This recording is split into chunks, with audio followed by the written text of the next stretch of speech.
I expected the maternity wing of the hospital to be bustling with proud, bleary-eyed fathers and grandparents carrying stuffed animals for the newborns and flowers for the mothers. But when the elevator doors opened, the hallway was empty. As I followed the police officer down the hall, every room we passed was dark and vacant. There were 6 nurses clustered in a tight circle at the nurses' station. Their conversation abruptly stopped as we approached. All 6 turned and looked at me. Their faces showed something between sadness and rage. It was then I realized they had been talking about me, or, at the very least, about Krista and the baby. The police officer said something to a nurse in purple scrubs. The nurse opened the door of a postpartum room and motioned for me to enter. I could feel the gazes of the rest of the nurses as I walked past. The room contained a bed, a couch, and a few plastic chairs. A television was mounted on the opposite wall of the bed. There were 3 framed photographs hanging on the walls. One showed a green field with bright yellow flowers. The others were of a river winding slowly through the valley and the peaks of snow-capped mountains. I sat on the couch where I could see into the hallway. The police officer was talking to a woman in jeans and a white blouse. She wore small framed glasses and in one hand carried a spiral-bound notebook. They spoke for several minutes, and both would occasionally glance in my direction. Then the woman said a final word to the police officer and walked into my room. "Are you Abel?" she asked. I nodded.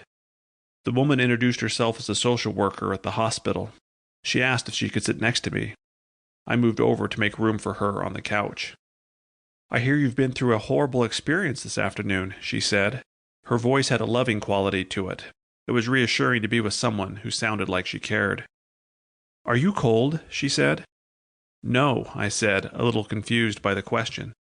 "Do you know why your body is shaking?" I looked at my hands and then at my torso and legs. My body was trembling, something I hadn't noticed until she pointed it out. I didn't feel cold. "I don't know why I'm shaking," I said. "Would you like a blanket?"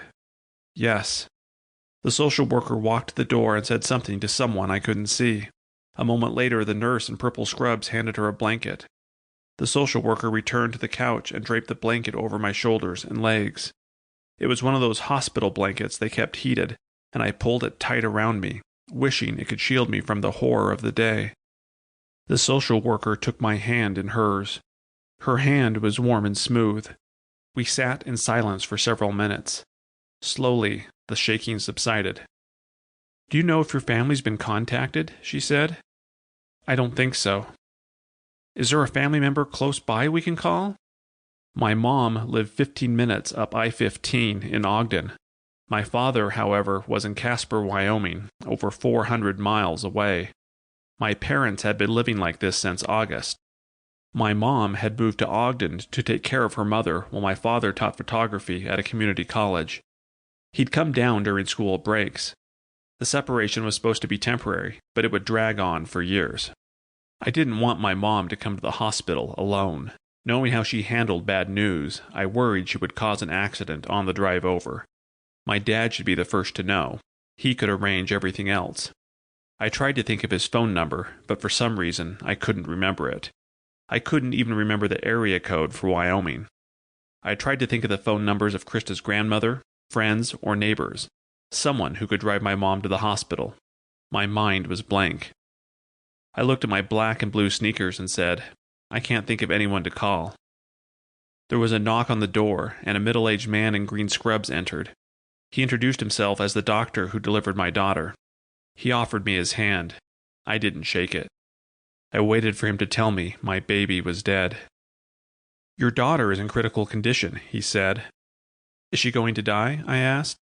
The doctor looked at the floor for a moment, as if he was trying to come up with the best way to break bad news to me. "I don't know," he finally said.